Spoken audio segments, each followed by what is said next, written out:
Hola, buenas noches. Sean todos bienvenidos. ¿Hay alguien ya aquí? ¿Ya? Hola. Oi, Bru. Oi, Bi.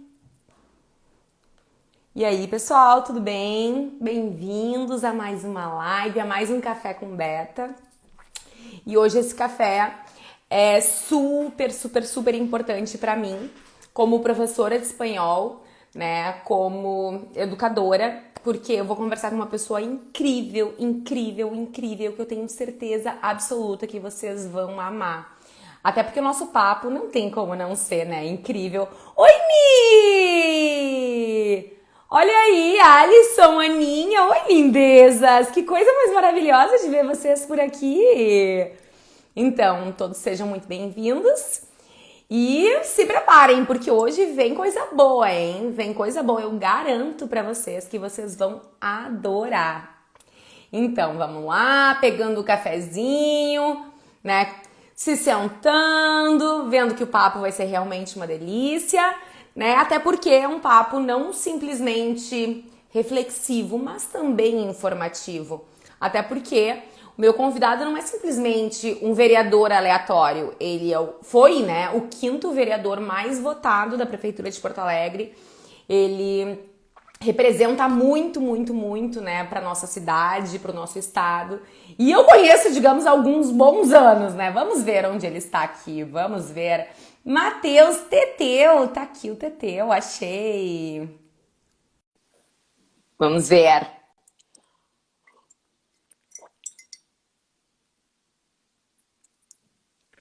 Oi! Oi! Ai, que coisa linda te ver aqui, Pô, Teteu! que legal! Muito bom te reencontrar, Beta. Sem Muito palavras. legal, né? Tá com o teu cafezinho aí antes de qualquer coisa? Claro, tá aqui. Opa, um Com essa brinde a caneca aqui da hora, nós. né? Coisa linda, né? Com dois... Muito bom. Assim, ó, primeiro quero de verdade, Matheus, te agradecer. As pessoas não têm noção, assim, muitas vezes de tudo que a gente já passou, né? Porque a gente acaba se vendo só na rede social e tudo mais, e as pessoas não imaginam que tu tem uma vida por trás e uma história. E tu fez parte da minha construção como cidadã, de verdade, assim, eu falo isso com todo orgulho, desde lá do início, na época que eu nem tinha participado ainda do diretório da Letras, depois eu acabei entrando no CEL, né? A gente lá fazendo protesto, aquela coisa toda, e tu sempre foi super representativo, não só na época, né? Mas assim, de modo geral, a tua garra, a tua, né, teu mundo idealizado, e eu acho que de certa forma isso é admirável, né? Porque a esperança é o que nos move. A utopia chega a ser algo quase inatingível, mas a esperança não. Então, eu te agradeço por ter aceitado meu convite. Eu tô muito orgulhosa, sendo que eu te vi lá no início, sabe? Tipo, a gente se viu, é tão legal, né? É tão É muito lindo. legal, Beta. Não, e eu lembro que foi a primeira manifestação que eu participei, depois que eu entrei na universidade, né? A gente vai tendo. Já participava de movimento estudantil no colégio, mas entrei na Eu também. universidade, aquele mundo novo e tal. E a primeira manifestação que eu fiz foi junto contigo, foi pela ampliação do restaurante universitário do Campos do Vale. Imagino que deve ter uma Exatamente. gurizada aí que ou está estudando para entrar na URGS ou entrou recentemente na universidade. Quando eu e tu entramos, só tinha um restaurante lotadaço, né? Com Uhum. baita de uma fila para gurizada que tinha que ir, às vezes tinha bolsa, entrar num horário apertado, não conseguia almoçar. Hoje a situação está um pouquinho melhor por causa daquele movimento que a gente fez lá 12 anos atrás, eu acho, 11 anos atrás. 12, 11, foi em 2008, eu acho. Foi em 2008, Matheus. É, Foi em 2008. verdade. Foi. A gente foi na reitoria, chamou o reitor para comer um salchipão com a gente, para bater um papo. Tu lembra disso? Eu lembro, lembro. Nossa. E tem uma outra coisa que eu lembrei, eu comentei com a Nath, que ela viu que a gente ia fazer a live junto e falou, nossa, que legal, tu e a Ah, Beta e tal. E aí eu comentei com a Nath e falei o seguinte, cara, se eu não me engano também, as festas ali que a Beta e o Centro de Estudantes de Letras organizavam na URGS foram as primeiras que tocavam funk dentro da universidade. Eu acho que isso é sim. um fato importante também para a gente refletir sobre aquilo que a gente viveu lá Nossa. dentro também, né? Mudamos um pouquinho aquele espaço, né? Muito, Matheus, quando eu entrei na Letras, era toca piano. Meu Deus, funk era quase proibido, porque era algo, tipo, inculto, sabe? Que horror. E daí, né, Betão chegou fazendo check-in no subsolo, enlouquecida. E o pessoal que entrou comigo também era muito engajado. Então, assim, hoje em dia existe o Inferninho da Letras, que a gente inaugurou em 2008 também, o Inferninho. E é um legado que, sério, eu nem consigo imaginar. Pensa, há 12 anos não tocava funk na URGS. É Já verdade. parou pra pensar? Há 12 anos as pessoas eram completamente contra cotas. Tipo, há 12 anos, 13 anos, a URGS era literalmente extremamente elitista. E olha tudo que aconteceu, todas as transformações que a universidade, né, sofreu, o quanto ela evoluiu. Isso é motivo de orgulho, sabe? Eu tenho muito orgulho de dizer que eu sou filha da URGS. Eu não sei, eu acho que tu também, né? Tu tá lá de novo, assim, Com como já certeza. voltei. Com certeza, não. Orgulho total. Porque começou por ali, depois era o primeiro. Eu entrei no segundo ano das ações afirmativas e eu conto essa história sempre, Beto. Na minha primeira semana de aula na URGS, eu estava na fila do restaurante universitário e o segurança me tirou da fila. Ele achava que eu estava ali para assaltar alguém, para vender bala, para fazer aquilo que, na visão dele, né, era o lugar dos negros dentro da universidade. E, poxa, aquilo ali poderia ter me desmotivado completamente de permanecer no espaço universitário, né? E isso foi uma mudança muito significativa. Eram 2% dos estudantes que eram negros naquele ano que eu entrei. Hoje a gente tem aí com as Sim. ações afirmativas chegando a 10 anos já, passando de 10 anos na universidade, né? Uma mudança muito grande e a turma que entra hoje, do ponto de vista cultural, com o que era aquele espaço, ainda se choca com muitos aspectos. Mas não imagino o quão difícil era lá atrás, né? Quando a gente começou essa história. Então, por essas e por outras também é muito importante reencontrar aí, porque É. é uma vivência bacana aí daquele período. Muito. E sabe que eu vejo, eu falo para os meus alunos hoje em dia, Matheus, que é incrível como eu evoluí como ser humano. E quem fez eu evoluir foi a URGS e foram também os contatos que eu fui fazendo com o passar do tempo. Porque quando eu entrei, eu falo, e tipo assim, gente, isso não é para eu me orgulhar do meu passado, mas é para eu me orgulhar do quanto eu evoluí como ser humano.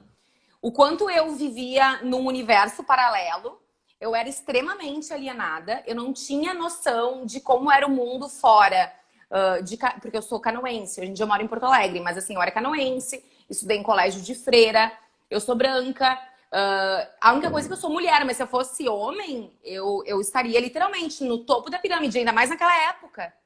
E como a URGS fez com que eu transformasse minha visão de mundo, porque ela me colocou numa realidade com diversidade, sabe? É literalmente isso. Me apresentou um universo que eu não conhecia e que eu achava que eu conhecia. Então, eu sou uma pessoa pré e pós-URGS. A minha visão de mundo mudou completamente. E eu falo isso para os meus alunos.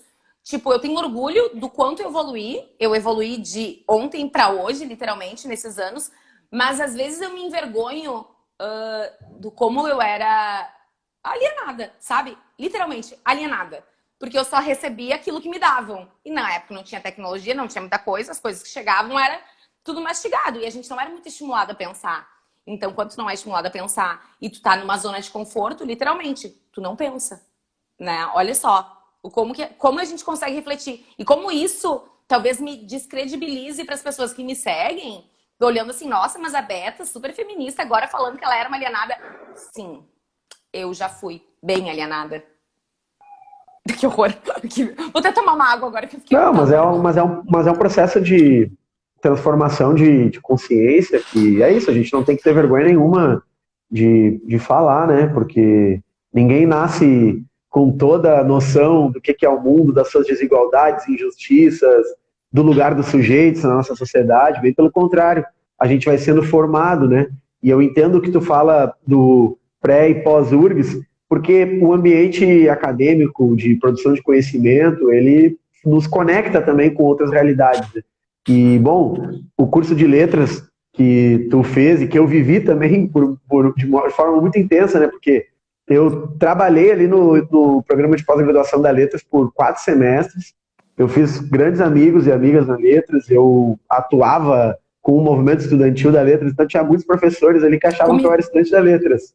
né? Era bem interessante. E é um curso, como todas as ciências humanas, mas ali especialmente, que abre para vários caminhos, para várias culturas, né? O lance do estudo dos idiomas é muito bonito nesse aspecto também, né? Então, é isso, a consciência ela vai se transformando, a gente vai passando por uma mutação que é extremamente interessante, é muito bonita, né? Tem seu aspecto É. difícil também, dolorido, mas eu acho que a gente consegue sair bem desse processo e isso é o que fica, né, com E certeza. tu falou uma coisa muito legal, assim, que eu juro que eu já vou pro nosso papo, mas que eu já me peguei questionando, mas será que fulano de tal, falando desses famosos, só não tá aproveitando a onda, né? E daí eu fico, gente, mas se eu mudei tanto de uns anos pra cá e eu fui evoluindo e eu consigo ver essa mudança, por que que eu preciso questionar a mudança dos outros, sabe? Então, é muito, muito interessante se a gente for analisar o quanto nós somos, literalmente, uma metamorfose ambulante e o quanto a gente pode evoluir e a gente vai evoluindo. Triste é aquele que diz assim, eu nasci assim, eu vou morrer assim e nada vai me modificar. Tipo assim, então morre logo, criatura, que tu só tá ocupando espaço de graça, né? Tô brincando, gente. Ai, que Não, horror. mas é isso.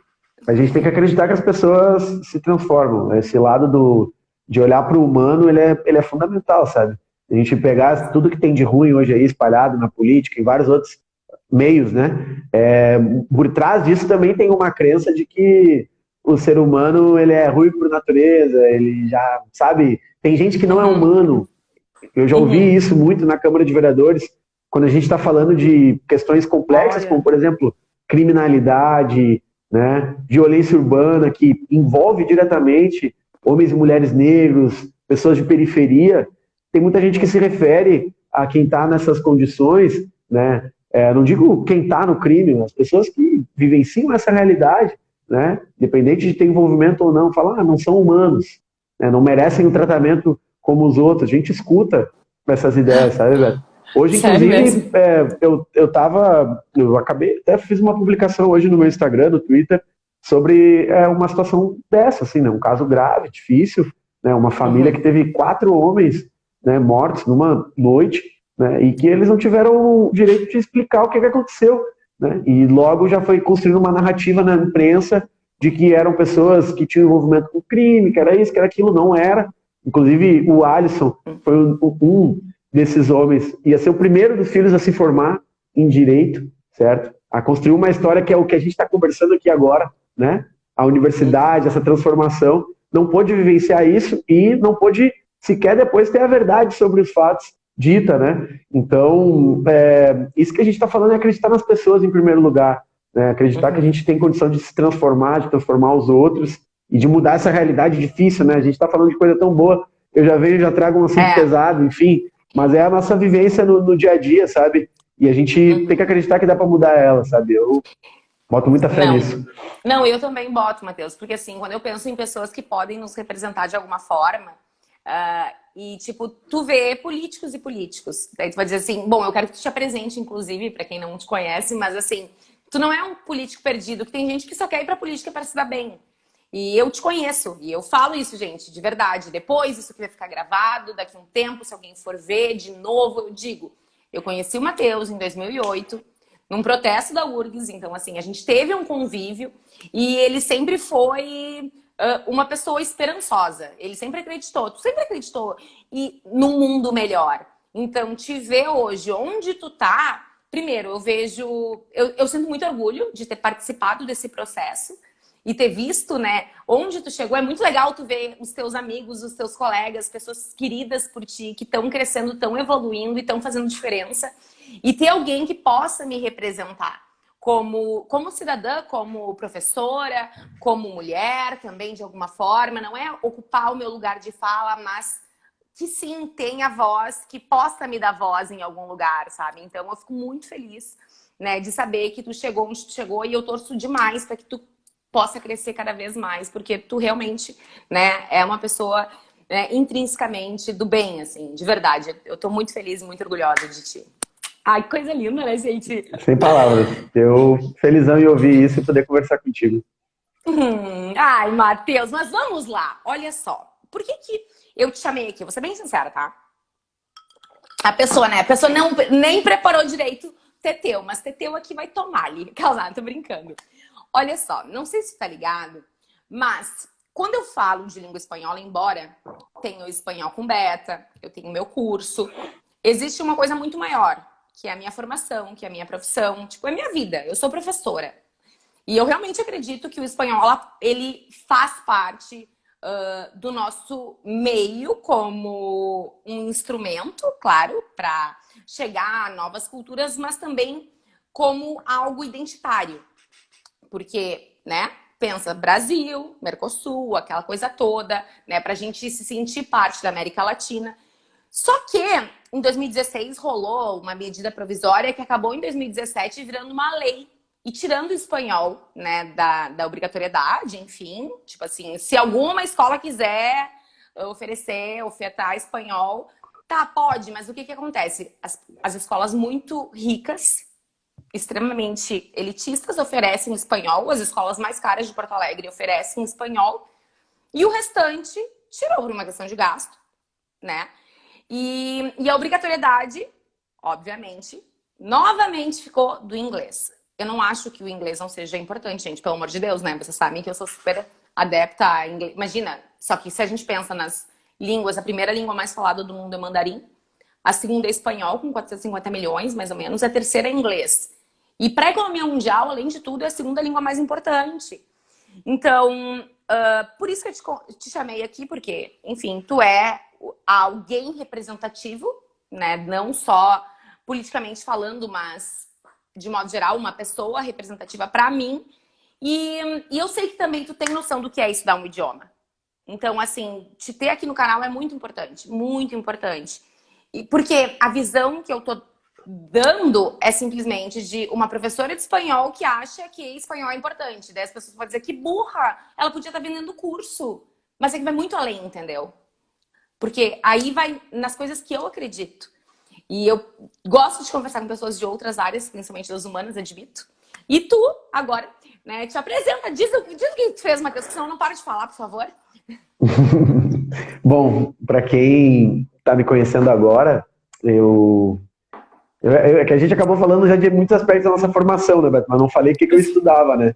Já falei até que achavam que eu era estudante de letras e tal, mas não disse do que eu me formei. Né? Eu entrei na Universidade Federal do Rio Grande do Sul cursando Ciências Sociais, fiz 2 semestres e depois iniciei o curso de História, onde eu me formei. Hoje eu estou na luta aí para concluir o mestrado em História também, né? Um foco em História do Tempo Presente, que é um campo de estudos aí que a gente acaba analisando um espectro de tempo bem amplo, né? O tempo presente, ele varia, né? Para mim, pode ser o longo da minha vida, né? Os meus 30 anos aí, para uma pessoa mais velha, o tempo presente dela é diferente, mas digamos que a gente faz um estudo sobre fatos recentes na história, né? O meu especificamente é as jornadas de junho de 2013, né? Os protestos que aconteceram aqui no Brasil, que iniciaram em Porto Alegre, aqui inclusive. Em Porto Alegre. Uhum. E eu estou, de certa forma, inaugurando também essa pesquisa aqui na URGS, aí, com o apoio de alguns colegas, está sendo bem legal.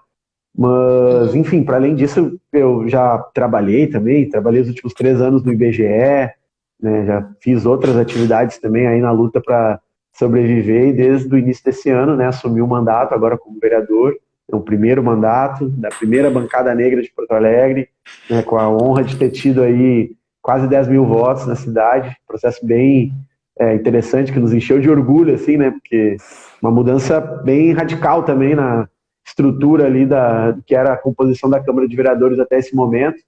E assim, vou te dizer, eu compartilho da tua visão sobre esse aspecto identitário, né?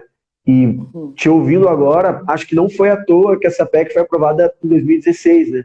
Porque na política foi um ano bem marcante de vários retrocessos que aconteceram no nosso país, né? E também, Beta, de uma tentativa, né, à força, e com esses métodos aí que estão, enfim, complicando, né, o fazer político e a convivência social também, essa coisa da política do ódio também, né?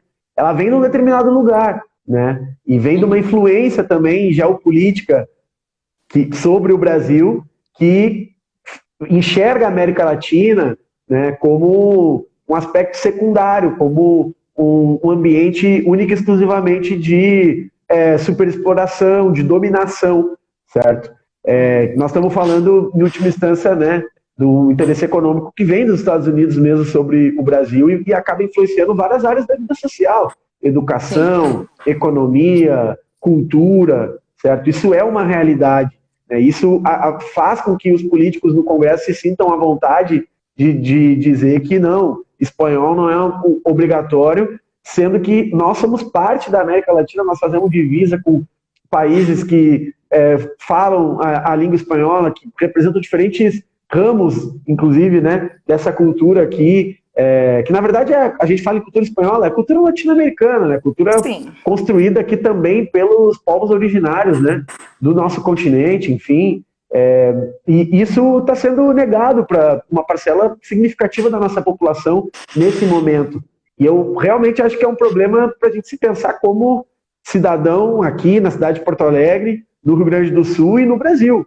Para mim, cria um hiato assim, para a gente. Uma nação que não sabe de onde veio, que não sabe quem são seus irmãos, ela não se desenvolve. E eu acho que a gente tem esse problema no Brasil, sabe? Isso uma parada muito grave que a gente vai ter que resolver, de alguma forma, sabe? Eu não tenho dúvida disso. Sabe? E eu até aproveito para te dizer, o espanhol, ele entrou na minha vida, não necessariamente pelo ambiente escolar, né? A minha Dinda é uma mulher negra que tem as suas origens no Uruguai, que desde criança, quando eu escuto algum sotaque hispânico, eu lembro dela já, direto, ela fala Montevideo, ela fala sempre assim, um negócio na minha cabeça, assim. Então, assim, representa isso, sabe? Essa conexão que a gente tem aqui, que a gente precisa nutrir, precisa, na verdade, lapidar, né? Que está numa eterna construção e desconstrução, assim, né? Um processo difícil. Sim, mas falou agora de Montevideo, por exemplo, de Montevideo, assim que se habla, não? E em Montevideo, por exemplo, olha que coisa incrível, eles têm o inglês como língua, inglês, é que eu li aqui que o Arthur falou, desculpa, tem o espanhol como língua oficial, mas eles consideram o português, a língua de sinais e o espanhol como língua materna, isso é institucionalizado. Pô, eu não sabia. Olha só. É institucionalizado. Então, assim, eles veem, tipo assim, eu não posso ignorar o português. Por quê? Porque tem muita gente que é brasileiro, que tem a língua materna portuguesa, que é a língua portuguesa. Como eu vou ignorar isso? Eles têm língua portuguesa nas escolas. Tipo, olha o retrocesso que é tirar, né, o espanhol, a obrigatoriedade do espanhol. Porque, primeiro, as pessoas acham que estudar uma língua é só estudar gramática. Só que gramática é só a estrutura da língua, né? Tipo, estudar uma língua é, primeiro, tu conseguir mergulhar em outra cultura, tu te ver diferente, tu vê o indivíduo, o outro, com outros olhos, não simplesmente com olhos de diferença, mas com os olhos meio somos hermanos, né? Então, quando tu falou do Uruguai, eu penso o quão eles estão evoluídos politicamente falando e socialmente falando perto da gente, e a prova é isso, é essa, tipo assim, eles consideram a língua portuguesa a língua materna, não a língua, tipo, oficial, sabe? Tipo, Sim. Eles são, oficialmente, falam espanhol, mas estão na instituição. Então, por quê? Porque eles se veem muito mais latinos do que nós, brasileiros, que é quase, o nosso país é quase o tamanho do continente, né? Assim, a construção da língua portuguesa no Brasil é uma parada difícil, né? Uma parada complexa, porque acabou refletindo a opressão sobre os povos originários do nosso país, né? Seja para a cultura linguística indígena, mas também africana, né? Enfim, tem algumas coisas que eu não sou especialista nesse tema, mas sou curioso, né? Então já fui lendo algumas coisas assim sobre isso, né? Como que em São Paulo, por exemplo, os bandeirantes oprimiam e torturavam, inclusive, as pessoas nesse processo de ensinar o que era a língua portuguesa, né? Então, tu excluir vários aspectos culturais de um povo para trabalhar uma lógica de dominação através da língua falada, escrita. E aí a gente perdeu uma oportunidade incrível, assim, de buscar uma conexão com quem está ao nosso entorno, né? É uma situação complexa. Eu vejo hoje, por exemplo, os imigrantes que vêm para o Brasil. Tive a oportunidade, há uns anos atrás, de trabalhar, quando eu trabalhava num café com um irmão senegalês, acompanhei muito a situação de alguns haitianos aqui no Brasil também, e o desafio da língua, do estudo, para, por exemplo, quem está no Haiti, é muito diferente do que a turma enxerga aqui, né? É natural você falar um, dois, três idiomas, né? Além do creole, por exemplo, que é o deles. Então, a gente acha que a gente é mais avançado culturalmente, assim, porque tem essa relação, tudo que a gente enxerga aqui no nosso entorno, e na nossa volta, e na televisão, vem, né, enlatado diretamente, né, através dos Estados Unidos e tal, mas na verdade a gente acaba perdendo uma oportunidade gigantesca, né, de compreender qual é o papel que o Brasil pode cumprir no mundo hoje, né? Essa, para mim, é a grande questão, sabe? E foi muito, muito bacana que tu comentou agora, porque olha só, eu não sei se tu sabe, mas a língua espanhola surgiu em 1492. 1492 foi quando, né, Colombo chegou aqui. Sim. A língua portuguesa surgiu oficialmente em 1536. Só que os jesuítas vieram... Mas por que é datado de 1492, Beto? Porque foi a primeira gramática. Quem escreveu foi Hélio Antônio de Nebrija, que surgiu a primeira gramática da língua castelhana, na verdade. Então, assim, Entendi. por que surgiu a primeira gramática? Tipo, é isso que é importante que as pessoas se deem conta. Que surgiu a primeira gramática para oficializar a língua e para dizer assim, como que eles iam chegar, sei lá, os holandeses, os ingleses iam dizer isso. Peraí, para tudo que isso aqui é da Espanha. Tu ia botar uma criatura em cada esquina? Não, né?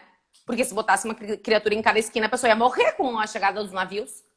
Mas a mesma coisa o português. Foi em 1536, tanto que os jesuítas vieram lá por 1550. Porque eles só podiam vir para cá catequizar os índios, que o catequizar não é só questão do catolicismo, teve uma questão linguística por trás. Então, eles vieram para cá com essa imposição linguística porque foi uma forma de dominação. Então, aprender um idioma é mergulhar numa outra cultura, não deixar que aquela cultura te domine, se tu for analisar. Já parou para pensar? Exatamente.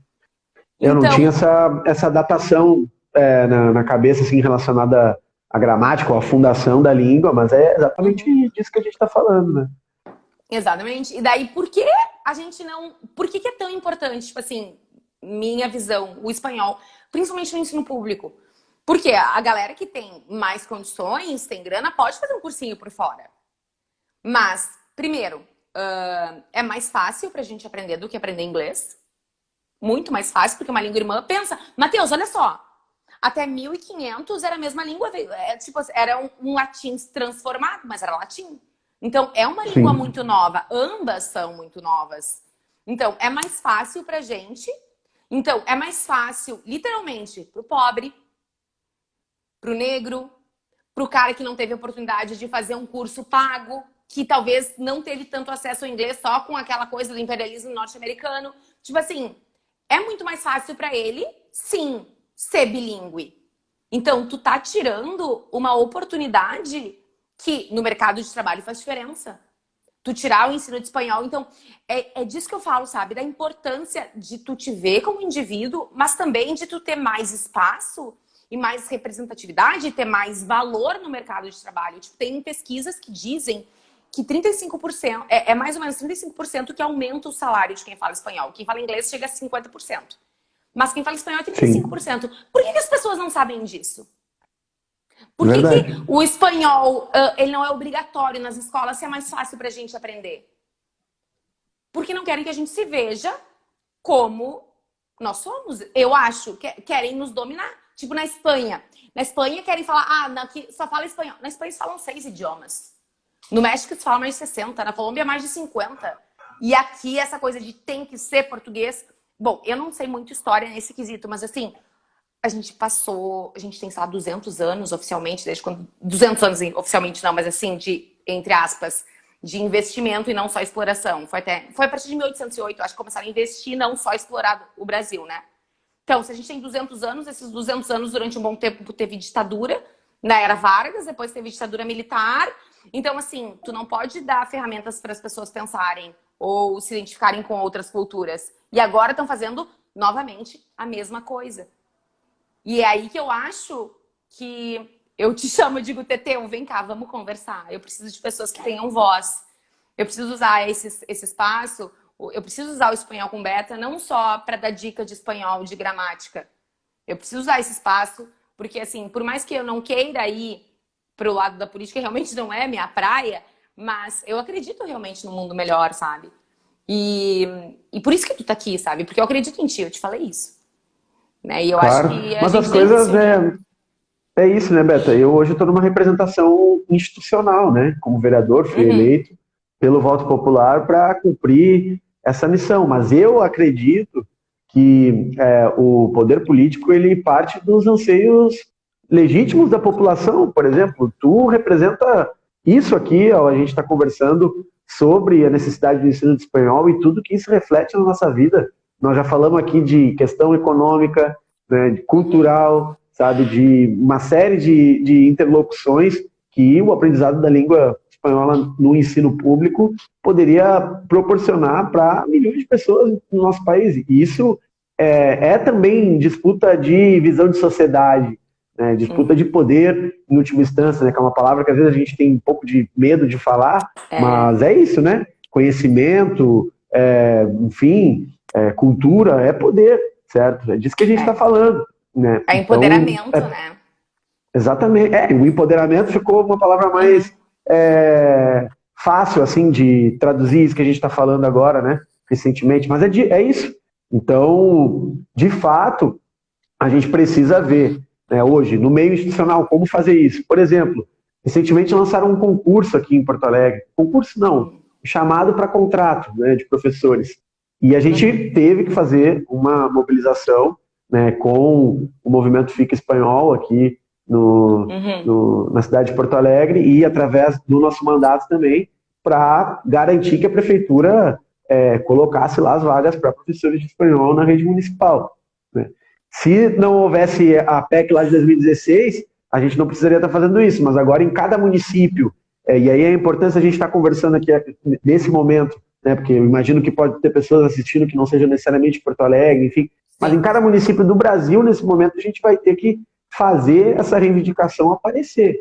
Certo? E Uhum. especialmente aqui, para mim, no Rio Grande do Sul, pela tradição cultural que nós temos, por ser um estado, né, que tem fronteira com dois países, não é algo comum, né? Às vezes a gente não reflete tanto isso, mas bom, nós Uhum. somos um estado fronteiriço, a maioria dos estados brasileiros não é. Temos Uhum. ainda mais esse elemento para poder discutir, certo? Porque eu ia muito para São Paulo, né? Quando eu era do movimento estudantil a nível nacional, viajava depois, hoje minha irmã mora lá e tal. E Uhum. às vezes eu já encontrei gente lá, falando, até do Rio Grande do Sul. Aí, sim, pô, então tu conhece Buenos Aires? Eu não conheço. Eu nunca fui em Buenos Aires. Olha E só, eu é mais conheço fácil ir a mais. Buenos Aires do que. Exato, mas isso é reflexo também do que a gente está falando. Porque eu conheço muito mais outros lugares do Brasil, do Nordeste, do Centro-Oeste, do Sudeste, do que aqui o que está ao nosso Sul, né? Então, aquela lógica que a gente fala, né, de resistência latino-americana, nosso Norte é o Sul. De fato, Uhum. inclusive desde esse ponto de vista, a gente tem entraves, né, que se estabelece. Mesmo com a existência do Mercosul também, mesmo sabendo que não precisa de passaporte para circular em vários países que estão no nosso entorno, a gente Uhum. tem essa interlocução cultural negada de diferentes formas, sabe? E então, assim, de fato, a gente precisa esticar essa conversa com mais agentes do poder É. público, sabe? Expandir a necessidade de construir essa interlocução, né? Sem medo algum bom, estamos fazendo um Mas, movimento político, estamos lutando por um direito básico nosso. Eu acho que essa é a óbvio. questão. Mas eu acho que tem uma síndrome de vira-lata aí no meio, não tem? Tipo, Tem. parece que eu. Antes eu me sentia até meio mal, mas agora eu acho que eu fico refletindo. Parece que tudo que a gente vê que é daqui parece que é inferior, porque eu acho que nos foi imposto que o sul é inferior, de certa forma, né? Aquela coisa. Foi. Enfim, eu acho que Eu e isso ficava sem querer a até. gente reproduz. Reproduz. Semana passada eu tava pensando nisso, Beto, porque tem a rivalidade Brasil-Argentina, né? E aí, eu tenho alguns amigos baianos e tal. Hoje tem o Lucas aqui, que coordena o meu gabinete, que é de Salvador, enfim. E aí eles ficavam tirando onda, ó, Bahia tá à frente da Argentina no placar. Tá, tem um lado engraçado da rivalidade, mas tipo, pensa só, sabe? Que loucura um país do tamanho da Argentina, com toda a potência, com toda a cultura que tem, chegar num evento como as Olimpíadas e não ter condição de, tipo, disputar de igual para igual com outros países, sabe? Da Europa, da América do Norte, enfim. Isso é disso que a gente está falando também, sabe? Tipo, os nossos países irmãos, eles vivem situações tão difíceis quanto a do Brasil e a gente fala pouquíssimo sobre isso. A gente não consegue refletir sobre essa situação, sabe? Mas é a verdade, se nós olhar Uruguai, Argentina, né, Paraguai, Bolívia, Peru, né, o Chile talvez seja um pouco diferente nesse aspecto, mas também tem as suas contradições. Felizmente, nesse momento, o Chile está trazendo bons exemplos para nós do que fazer politicamente. Né? O Chile está se reconstruindo como um país e desde esse ponto de vista também dando lições interessantes. Por exemplo, está tendo uma Assembleia Constituinte no Chile nesse momento, vai refundar, né, a estrutura social, econômica, política do Chile. Quem preside essa Assembleia hoje é uma deputada de origem mapuche, que busca também introduzir, né, toda a simbologia dos mapuches do Chile, entra aí questões também da língua, da escrita. Isso está acontecendo ali ao lado. E, pô, de que forma que a gente poderia aprender com o que os chilenos estão fazendo nesse momento e repensar esses aspectos culturais do Brasil, valorizando, por exemplo, a contribuição dos povos indígenas, né, da cultura negra, quilombola, que desde esse ponto de vista traz muito aí através de Iorubá, de várias vertentes culturais. Isso é uma questão, sabe, para a gente estar olhando mais para o sul, olhando mais para o lado, para a América Latina, para esse aspecto, do que buscando aonde o nosso olhar nem alcança, né, onde a gente nem consegue chegar, sabe, eu acho que essa é a parada. É verdade. Nossa, é verdade. E o Chile é engraçado que é um pouco contraditório, porque assim, o Chile acho que foi uma das ditaduras mais sangrentas, e daí depois teve uma reviravolta, mas aí depois parece que eles estavam quase voltando, e agora, tipo assim, o Chile, ele... Tipo, a gente nunca sabe exatamente o que está acontecendo, vai dizer, tipo, eu pelo menos... Porque, para mim, como eu tenho contato com argentinos, com uruguaios e tal, para mim é muito mais próximo também. Mas o Chile é um país que, ao mesmo tempo, ele investe muito na educação. Se for analisar, tipo assim, as universidades lá são incríveis. E aqui teve investimento muito na nossa época, lá para 2008, né, 2009, 2010. Daí depois, hoje em dia, eles não estão investindo nada. Tipo, estão cada vez investindo menos. E quando que eu olho para o Chile, que eu sei que vem altos e baixos, eu penso assim, não, a gente está no momento baixo, mas daqui a pouco a gente pode ter um momento meio alto, assim, né? Assim, ó, vamos acreditar. É engraçado, você falou do Chile, mas é que o Chile causa... Eu não sei exatamente o que sentir em relação, mas em questão de espelhamento de altos e baixos, talvez eu penso assim, tá, a gente tá lá embaixo agora, quem sabe a gente pode subir um pouquinho. Eu tenho tido essa impressão também com relação ao Chile. Viveram momentos muito difíceis, que é o que a gente está vivendo no Brasil hoje, momentos difíceis, dramáticos, e estão tentando superar, né? E se a gente seguir o exemplo desde essa perspectiva, a gente pode se inspirar. Trazer o que tu falou lá no início, eu gostei muito de ouvir isso, sabe? Porque eu preciso, na verdade, ouvir isso, porque é muito difícil também estar no lugar onde a gente está hoje, né? Com essas ideias, sendo o que a gente é de fato, né? Pensa só, pô, eu sou o jovem negro mais jovem a assumir um mandato na Câmara, né? Isso é uma tarefa de muita responsa, sabe? E tu falou de esperança, né? Pô, isso aí é o que a gente precisa carregar mesmo. E eu acho, assim, digo isso pra ti, minha visão nesse momento. O que o povo chileno tá fazendo pode nos inspirar muito para pensar na transformação no Brasil. É um bom tema aí para refletir. Olha, é um bom tema, ainda mais vindo de um historiador, né, gente? Porque, assim, convenhamos, eu dou umas pinceladinhas, porque eu gosto de sociolinguística e tal, então, assim, mas eu adoro bater papo a gente, enfim, só para o pessoal saber depois, vai ter mais historiadores, porque eu acho muito importante, que vai muito além quando a gente pensa em história. Tem gente que pensa que história é só algo do passado, né? Mas eu consigo entender o hoje em função do que aconteceu ontem. Então, quando que a gente tem essa troca entre as linguagens e as humanas, eu acho que é uma construção tão significativa para mim, para ti, para quem está nos acompanhando, que chega a ser inexplicável, inexplicável, porque tu tem uma visão e tu me traz e tu faz com que eu reflita sobre outras coisas e vice-versa. E as pessoas também passam a refletir mais, enfim, né? Essa troca é muito, muito, muito bacana, muito bacana. Olha só, eu só vou ler aqui que o Arthur falou aqui. Beta, peraí, só, não deveria ter uma mudança no Brasil todo sobre o espanhol? Por exemplo, a prova de mestrado, a maioria dos lugares é proficiência em inglês. É o que o Matheus comentou, né, Matheus? Tipo assim, quer É, não, né? acho que sim, com certeza. Aqui, por exemplo,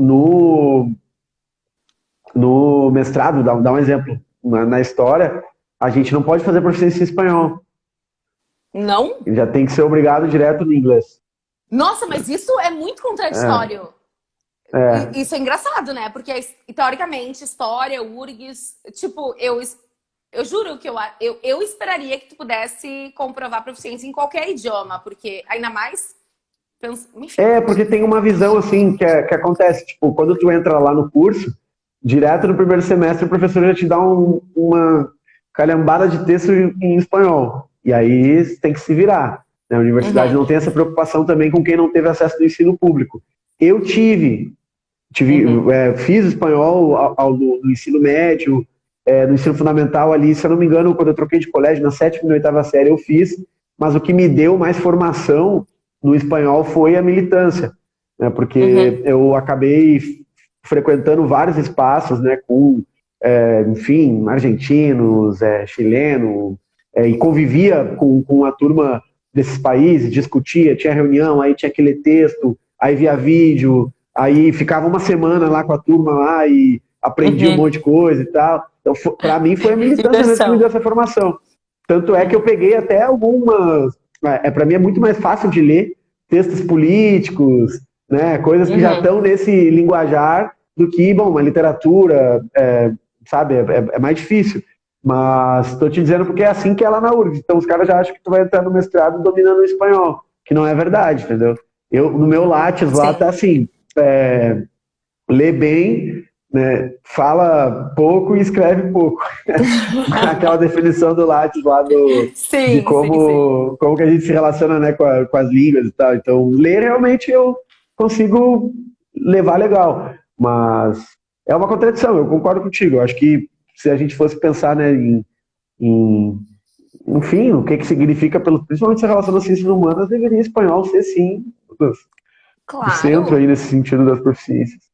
Sabe que é engraçado, porque agora eu acho que as coisas mudaram, mas quando eu entrei na URGS também existiam algumas professoras, uns professores que desvalorizavam. Teve uma professora que chegou a dizer assim, que quem ia para o espanhol era porque não tinha culhão para ir para inglês ou ir para outra língua. Sendo Nossa, que que, horror. exatamente, tipo assim, as pessoas vão para o espanhol porque elas se identificam com o espanhol, não por falta de culhão. Né? Então, e durante um tempo existiu a obrigatoriedade do espanhol no ensino, tipo, no ensino básico depois, né? Em 2016 surgiu lá a MP, que em 2017 virou lei, e aqui estamos pelo projeto Fica Espanhol. Inclusive, eu vou fazer uma live com a Mônica explicando para o pessoal o que é o Legal. Fica Espanhol. Inclusive, eu quero que ela me explique detalhadamente, porque ela começou, né, o projeto todo. Tipo, pensa, o Fica Espanhol começou em Porto Alegre com a Mônica Narinho, professora da URGS, e agora, de certa forma, está indo por todo o Brasil. E eu acho que isso é muito, muito, muito importante, essa discussão. Mas não simplesmente discutir fica espanhol, mas por que o espanhol é importante? Né? O que isso significa na nossa vida, saber espanhol? Porque se tu só dizer, fica, é tipo só sim ou só não, né? Se for analisar. Então, Claro.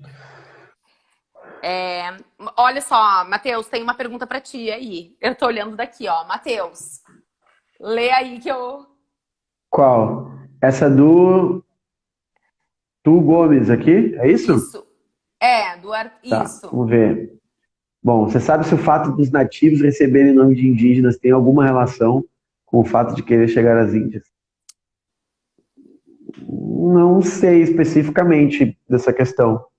Uhum. Acho que não necessariamente. Porque essa noção de chegar às Índias aí, ela é meio vaga, né? porque Pois começa é. com aquela história do erro, né? Do erro de rota e tal, que a turma gosta de comentar, né? E Uhum. não foi o erro que saiu caro, digamos assim, né? Porque o que se encontrou aqui, o processo que se estabeleceu Claro. nessa relação, enfim, a gente está conversando sobre um dos aspectos que ocasionou desse contexto aí. Então, acho que não, assim, mas é meu achismo aqui dentro do que eu conheço. Especificamente, assim, eu não tenho muita noção. Mas, um parêntese, sabe o que eu acho mais massa? Tipo, quando eu penso em. Eu gosto de história, tá, gente? Eu acho que quem me acompanha um pouquinho sabe disso. Gosto bastante, bastante, bastante, bastante. E pelo fato de, né, gostar, enfim, de história, eu acho que eu acabei indo para um outro lado que é estudar o porquê das línguas, assim, tipo assim, a nossa questão de identidade também. E, tipo, olha só que massa, por que a gente não consegue dizer que o português de Portugal é igual ao português daqui? Porque o Brasil, tipo, tá, ok, 1500 portugueses chegaram, depois teve a questão dos indígenas aqui, dos indígenas, desculpa, dos jesuítas aqui, impondo uma língua, impondo uma religião. Só que, tipo, de 1500 até. E tu pode me corrigir, Matheus, porque eu não manjo muito, tá? Até 1800. Tipo assim, até 1800 tu teve línguas indígenas, línguas africanas, tu teve invasão francesa, tu teve invasão inglesa, invasão holandesa, e tudo misturando, né? Tudo misturado, tudo misturado. Daí depois, sei lá, acho que se eu não me engano, em 1890 vieram os italianos, em 1920 vieram os alemães, em 1950 os japoneses e os poloneses. E essa é a língua portuguesa do Brasil. Esse é o português brasileiro. Então, a nossa pluralidade cultural, ela é extremamente... Eu falei sobre isso, que eu dou aula de linguagens também, pessoalmente, para os alunos, né? Mas eu disse que quando que a gente fala do português brasileiro, essa pluralidade, né, essa variação linguística está diretamente as nossas características fenotípicas. Porque pensa, tu vê um monte de chinês, tipo, com todo respeito a quem é chinês, né, sei lá, mas é tudo meio parecido, né?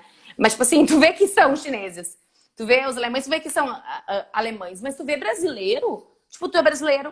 Eu sou brasileira. Se eu for, eu deveria ter procurado uma foto nossa de antigamente, que eu devo ter aqui jogado em algum cantinho, que eu guardo tudo. Tipo assim, são pessoas extremamente diferentes, de culturas extremamente diferentes, tipo assim, de origens extremamente diferentes. É o povo brasileiro. E automaticamente essa é a nossa língua, o português brasileiro. Então, tirar ou não valorizar línguas que fizeram parte da nossa Constituição como indivíduo, eu acho que é quase tirar uma parte nossa, sabe? Ainda mais Rio Grande do Sul, que nem tu falou. Então, quando a gente pensa em história, quando a gente pensa em linguagens, quando a gente pensa em ciências humanas, eu acho que a gente se vê como indivíduo, sabe? E é isso. Acho que eu tô aqui filosofando. Enfim. Não, mas tá bom. Acho que eu gostei muito do caminho que a gente foi tomando aqui na conversa, sabe, Beto? Que é uma oportunidade de a gente refletir em profundidade mesmo, né? Uhum. Sobre a importância disso que a gente está vivenciando hoje politicamente no nosso país. Para mim tem tudo a ver. É uma relação que eu não tinha parado muito para pensar antes de tu vir com a data, né? Com 2016, tá? Pô, tudo a ver, Uhum. sabe? Um período de Tudo. retrocesso, um período de ampliação, né? Dessa dominação imperialista sobre o Brasil, que tem uma refração cultural, tem ensino em diferentes áreas da nossa vida, sabe? Então, para mim, é isso, a gente indo um pouquinho mais além na importância, né, do espanhol no ensino público. E até aqui eu vi que tá na minha frente aqui a pergunta que foi feita agora, né, o que é preciso fazer para levar o FIC Espanhol para outros estados, né?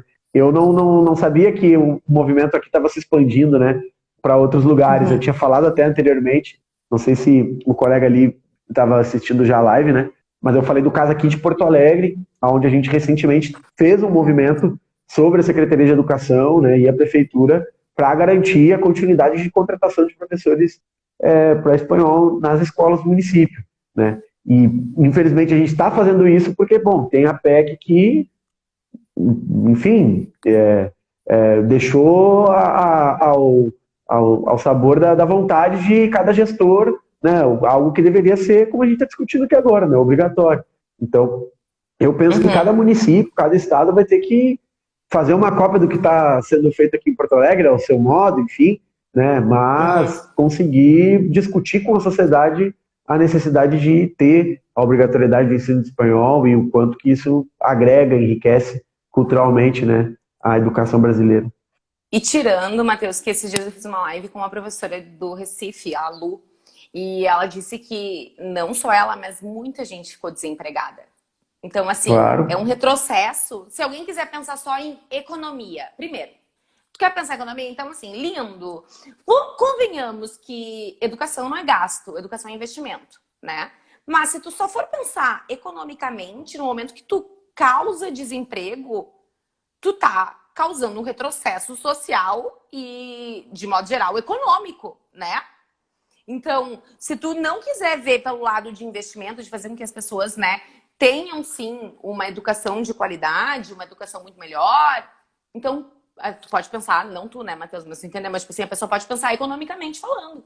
Então, assim, tu só sai perdendo com a retirada do espanhol, né? Tu deveria investir muito mais. Por que as pessoas não podem? Por que tem que tirar espanhol? Por que não pode, sei lá, além do inglês, além do espanhol, colocar francês? Qual é o problema? Né? Era isso que eu ia falar agora. Nós tínhamos que ter uma diversificação do ensino de idiomas no ensino público. Isso é que aí tem uma visão, né, que parece que é do quanto pior, melhor. É isso que o pessoal pensa, né? Ou que já trabalha com essa lógica, né? Tu falou em síndrome de vira-lata, né? Que, não, essa gurizada não tem nem condição de aprender e tal. Porque o certo era a gente ter essa diversificação nas escolas.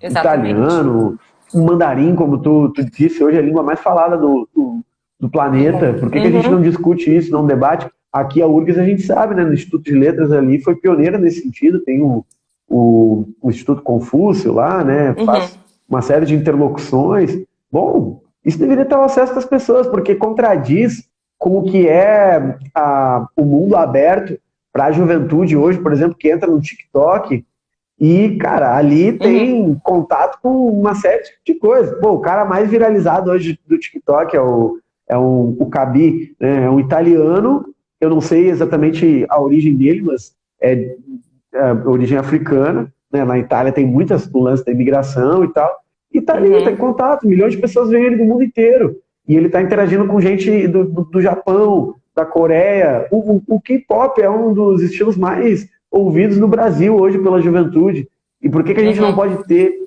esse conjunto de culturas à disposição ali, do ponto de vista do ensino, né, em contato permanente com a nossa juventude? Porque tem uma ideologia que nos priva disso hoje, né? Que é isso, que pensa que educação é gasto, e limita possibilidades profissionais, né, para quem quer ter esse tipo de formação. Se a gente for nesses países que são tidos como modelo para essa turma, a coisa não funciona assim. Exatamente. O mesmo já falou, né? Lá na Espanha, bom, fala 5, 6 idiomas, bom, mas no Brasil... Então é isso que eu acho que a gente precisa discutir para modificar. Olha só, tem uma pergunta aqui.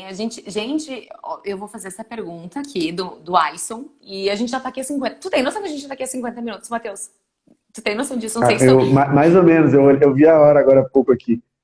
Eu acabei de ver aqui gente, então assim, olha, eu vou ler aqui a pergunta do Alisson, que foi bem legal, e o comentário aqui Oi, tia Fati, da tia Fati.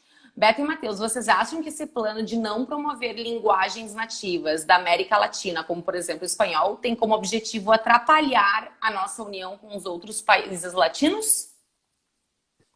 Com certeza. Eu não tenho dúvidas disso. O Brasil, ele, diferente de outros países da América Latina, ele é um gigante virado de costas para o seu entorno.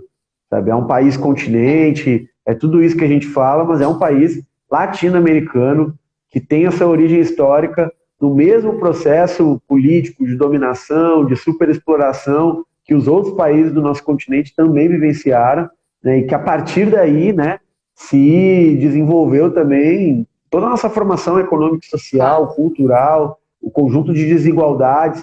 Nós temos problemas similares aos problemas dos nossos irmãos latino-americanos.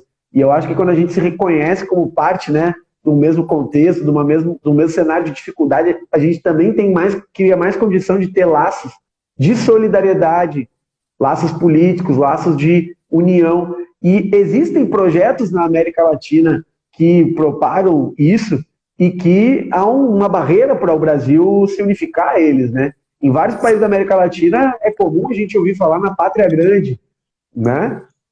Na unificação do subcontinente. E aqui no Brasil a gente não fala muito disso. E dos poucos momentos que a gente tentou ter projetos de integração regional, latino-americana, isso foi impedido, né? Por projetos que são contrários a essa unificação. Muito se fala aí, por exemplo, do Brasil, quer ver um exemplo? O Brasil tem mais condições econômicas do que outros países latino-americanos. E quando o Brasil começou a auxiliar economicamente esses países, isso virou um problema no Brasil. Virou um problema. Primeiro, como se não tivesse retorno do ponto de vista econômico e dessa lógica de integração também, mas virou um elemento de denúncia. O Brasil está fazendo investimento em outros países, não está fazendo aqui. Bom, mas espera aí. Vários países do mundo constroem relações, interlocuções. A China está com um grau de investimento na América Central, por exemplo. Olha, é uma disputa entre os Estados Unidos e a China para ver quem investe mais. Né? E aqui a gente não pode ter políticas de integração.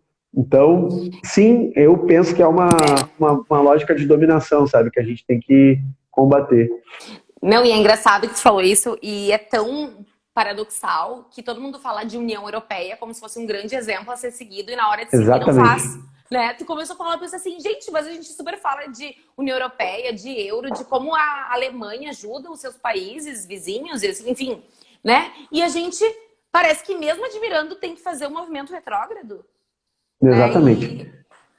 Não, e o Mercosul é uma parada de integração econômica super tímida, né? E na verdade, subordinada aos interesses da União Europeia e dos Estados Unidos. Essa é a verdade sobre o projeto do Mercosul, certo? Não avança porque tem essa subordinação aí da União Europeia. Inclusive, a União Europeia fechou um acordo recentemente com o Mercosul que, bom, praticamente tirou qualquer autonomia desses países. Mas é nesse âmbito de mercado. Nós não estamos falando do aspecto cultural. Sabe? A gente deveria avançar para esse sentido. Com certeza, claro. Isso aí eu não tenho dúvida. Até porque uma coisa leva a outra, né? É isso que as pessoas precisam entender. E como a Tia Fati falou aqui, não existe interesse político em investimento cultural. É lamentável. E é exatamente isso. Não existe. Enfim, Matheus, estamos a 57 minutos aqui. Ok. Foi muito rápido, foi muito bacana te ter aqui. Eu fiquei até emocionada, sabe? Quando tu fica com o coração meio assim, ficou palpitando assim forte, tipo assim, ai gente, que legal! Fiquei muito feliz que tu tenha aceitado. Eu repito, eu tô muito orgulhosa de te ter me representando, de ter acompanhado teu primeiro protesto. Eu sou muito exibida. Eu sou um pavão e todo mundo sabe disso, não sou nada amorosa. Só trago gente maravilhosa pra cá, todo mundo sabe. Então, quero realmente te agradecer por tu ter topado esse papo, por tu ter apresentado as tuas opiniões, as tuas ideias. Eu já esperava coisas incríveis vindo de ti, como sempre, mas é muito bom escutar isso de ti e não só saber, né, as coisas, não saber, mas assim, imaginar as coisas que tu acredita em função da tua luta de tantos anos e que venham muitos e muitos anos e que tu cresça cada vez mais na área da política e que pessoas como tu, né, possam se espelhar em ti e chegar onde tu chegou e que possam crescer mais e mais e mais e mais e mais. Então, muito, muito, muito obrigada, meu amigo. E aqui eu já tomei todo o meu café, mas um brinde pra ti e parabéns e obrigada. Vamos brindar. Beto, só agradecer. Agradecer agora aqui na nossa live publicamente. Eu já tinha feito isso nos meus stories, mas adorei os mimos que tu enviou. A caneca, o marcador, a caderneta, tudo, sem palavras, tá? E eu vou continuar acompanhando o canal e indicar também o Espanhol com Beto aí para quem tiver interesse em estar aprofundando seus estudos.